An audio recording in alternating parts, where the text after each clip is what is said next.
In this question, a function fx is given.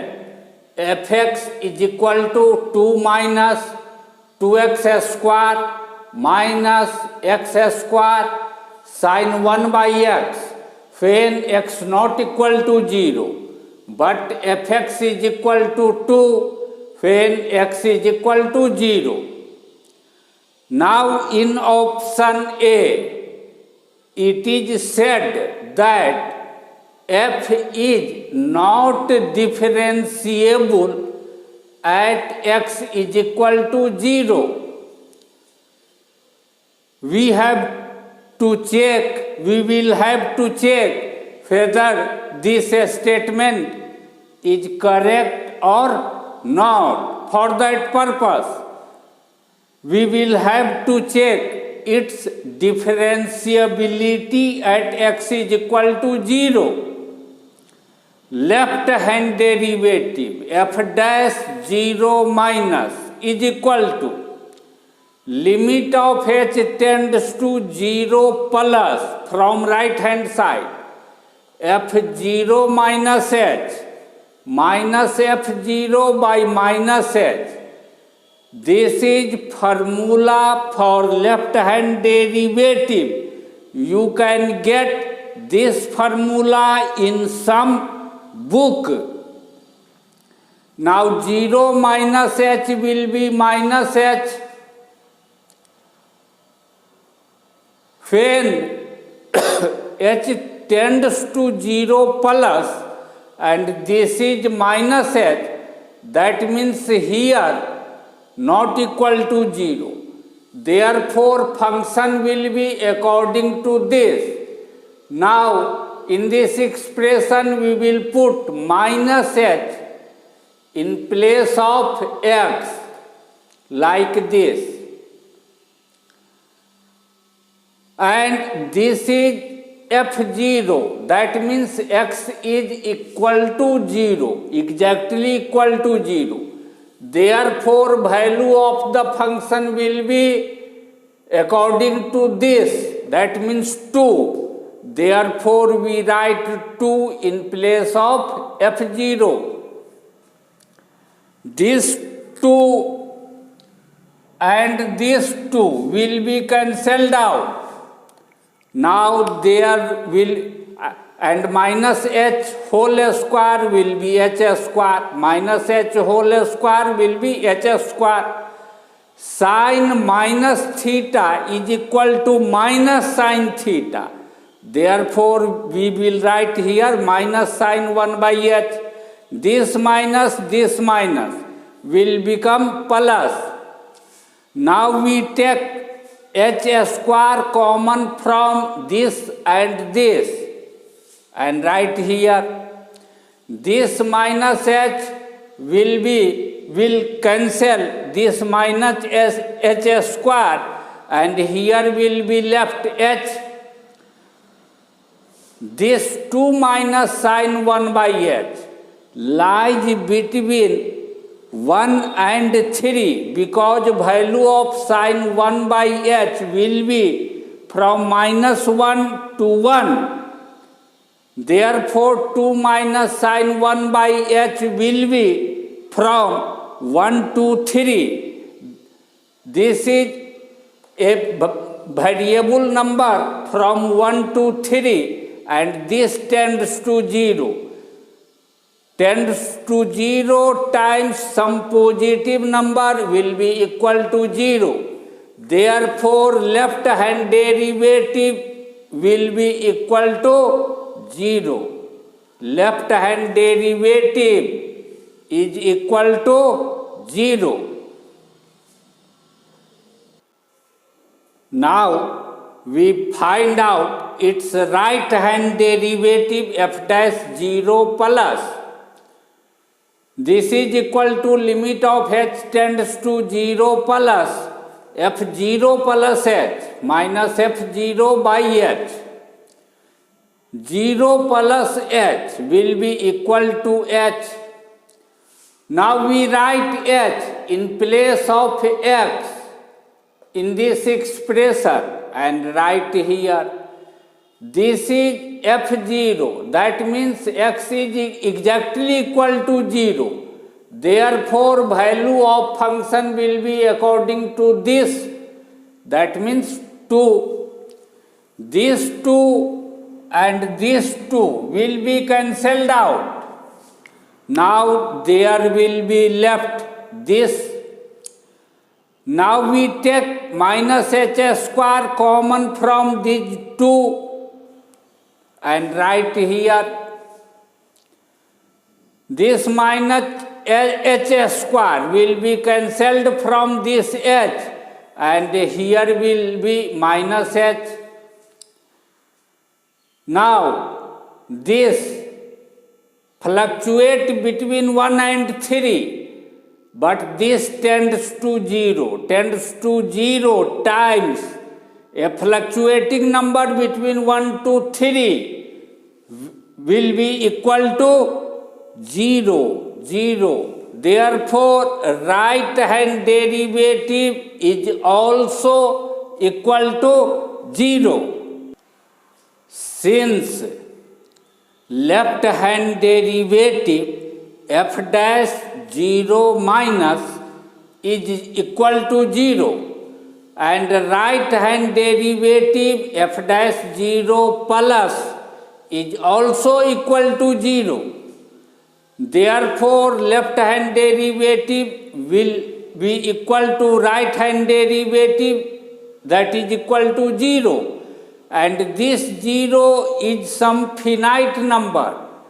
Finite number are all real number. If it is neither plus infinity nor minus infinity, then all real number are finite number.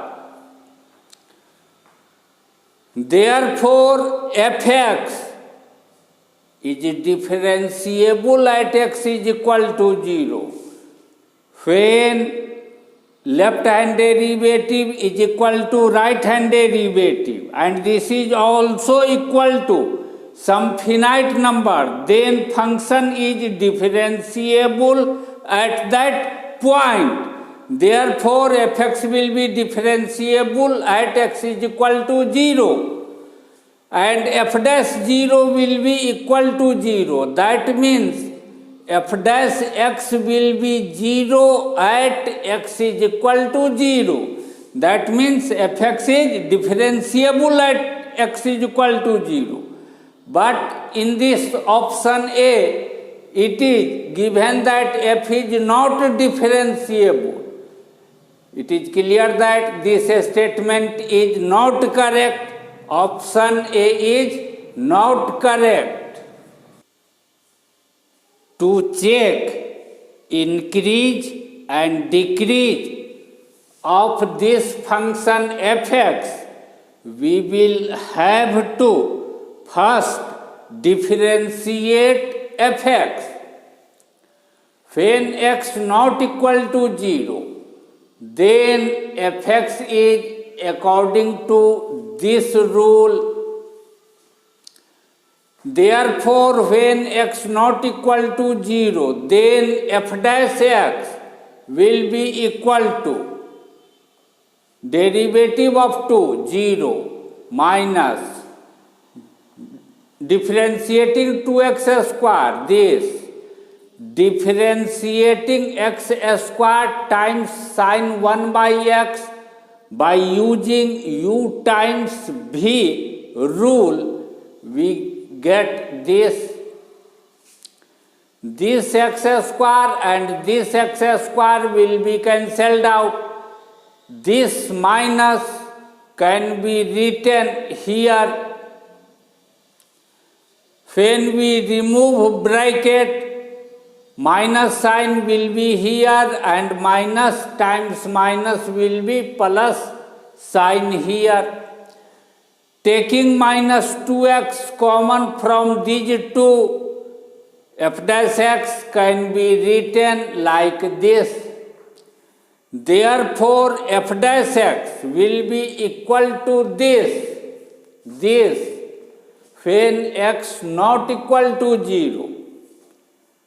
and we already have found in option A that f dash x will be 0 when x is equal to 0.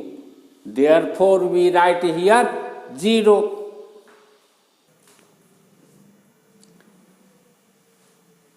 When x is very small, x tends to 0, then this minus 2x will tend to 0 and this 2 plus sign 1 by x will fluctuate between 1 and 3. Therefore, tends to 0 times a fluctuating number bounded between two finite number will be 0. This part will be 0. Therefore, value of f dash x will be approximately equal to value of cos 1 by x. Now we will consider over graph of y is equal to cos 1 by x. y is equal to cos 1 by x. Graph of y is equal to cos 1 by x. In this 1 by x, numerator is a constant number, but denominator is variable.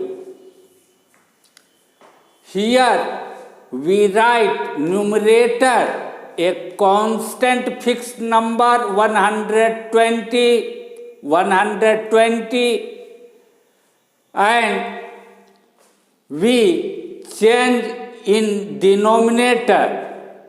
Here is 12, here is 10, here is 8, here is 6, here is 4, here is 2. That means we decreases the number in denominator.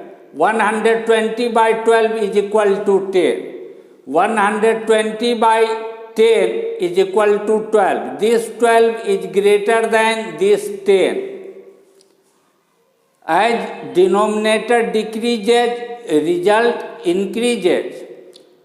When we change this and write it here, we get the result 15. This 15 is greater than 12. Here there was difference of 2, but here there is difference of 3. When we write 6 in the denominator, we get 20. This 20 is greater than 15. Difference also increases, 5. When we write 4 in the denominator, we get 30. This 30 is greater than 20 and difference is 10. When we write 2 in the denominator, we get 60. This is greater than this 30 and difference is 30. That means as denominator decreases, result increases more quickly.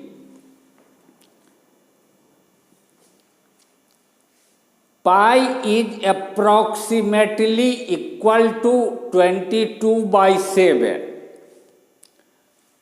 22 by 7 is a number lying between 3 and 4.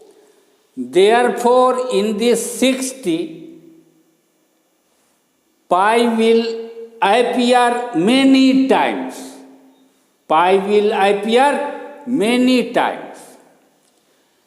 Since graph of y is equal to cos x moves between -1 and 1.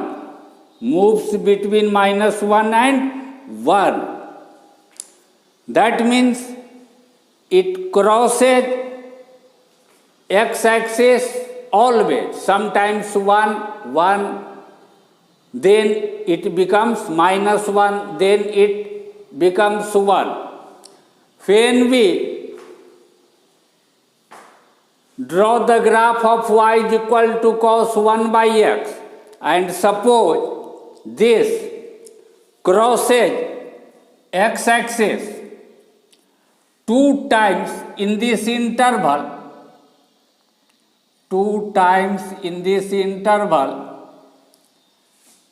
then as denominator decreases, number will increase, therefore 2 pi will occur more times, therefore graph of y is equal to cos 1 by x will cross more times in this interval to x-axis, like this: 1, 2, 3, 4, 5, like this.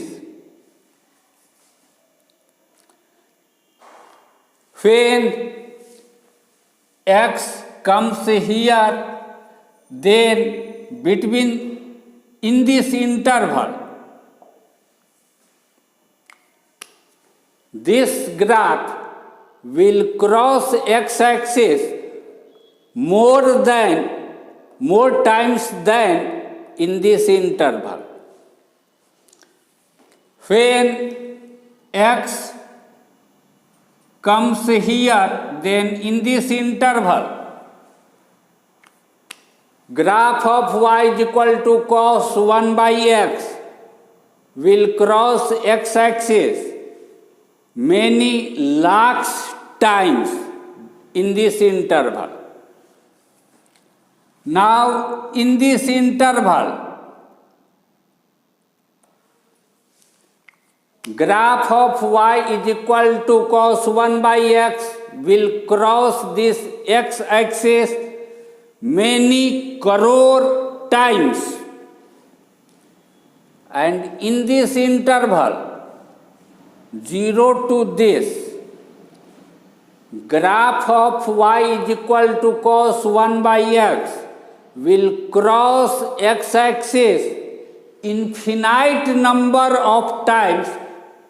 We cannot count how many times. However a small number delta we take, however close it may be to the number 0, graph of y is equal to cos 1 by x will cross infinite number of times in this interval to x-axis. When graph is above x-axis, this f dash x will be positive. That means graph of y is equal to fx will increase.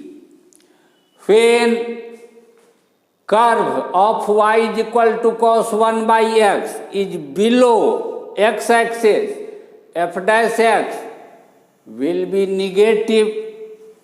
Therefore, this function will decrease. That means in this interval, this function will increase infinite number of times and decrease infinite number of times.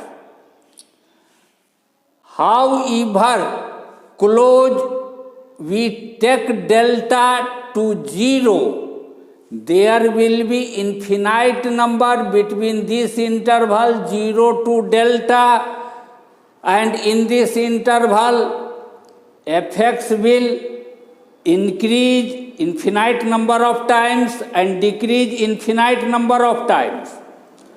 When in an interval, if fx increases sometimes and also decreases sometimes, then we say that fx is not increasing in that interval. We also say that fx is not decreasing in that interval. Therefore, there is no any delta, no any such positive number delta, such that fx is decreasing in interval 0 delta. But in option in option B, it is said that fx is decreasing in interval 0 delta. Such delta exists. This option is not correct. Similarly, there do not exist any number minus delta on the left hand side of this y-axis, such that fx either increases or decreases in this interval minus delta 0. However close this minus delta may be to the number 0, there will be infinite number between these two numbers. Therefore, graph of this y is equal to fx will increase infinite number of times in this interval and also decrease infinite number of times in this interval. Therefore, fx neither increases nor decreases in this interval. But in option C, it is said that for any positive real number delta, the function f is not an increasing function on the interval minus delta 0. fx is not increasing in minus delta 0 interval. This option is correct when it is increasing several times in this interval and decreasing several times in this interval. Then we say that fx is neither increasing in this interval nor decreasing. Since option C say that it is not an increasing function on the interval minus delta 0, therefore option C is correct option. In option D, it is said that x is equal to 0 is a point of local minima. When we were checking differentiability in option A, then we had found there f dash 0 minus left hand derivative is equal to limit of this, that is equal to 0. But if we don't find limit, but consider over value of this expression, when h is very small but positive number, then this is positive, therefore product will be positive. That means derivative, left hand derivative, f dash x changes its sign from negative remaining positive to 0.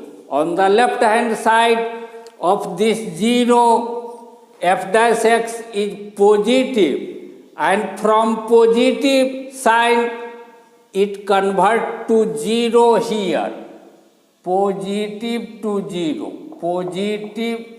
0. Right hand derivative where was limit of this, that is equal to 0. But if we consider over value of this, then 2 plus sin 1 by h is positive, this minus h is negative, negative times positive will be negative. That means right hand derivative is 0, but it converts from negative sign to 0 here. negative to 0, negative. That means in passing through the point 0, f dash x changes its sign from positive to negative. If f dash x changes its sign from positive to negative, then this point is not point of local minima. For local minima,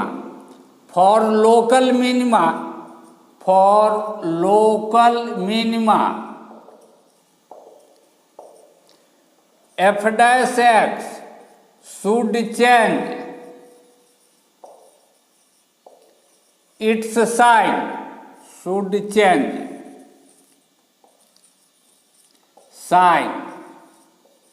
from negative to positive, but here it changes its sign from positive to negative, not from negative to positive. Therefore, at 0 fx do not have local minima. X is equal to 0 is not a point of local minima.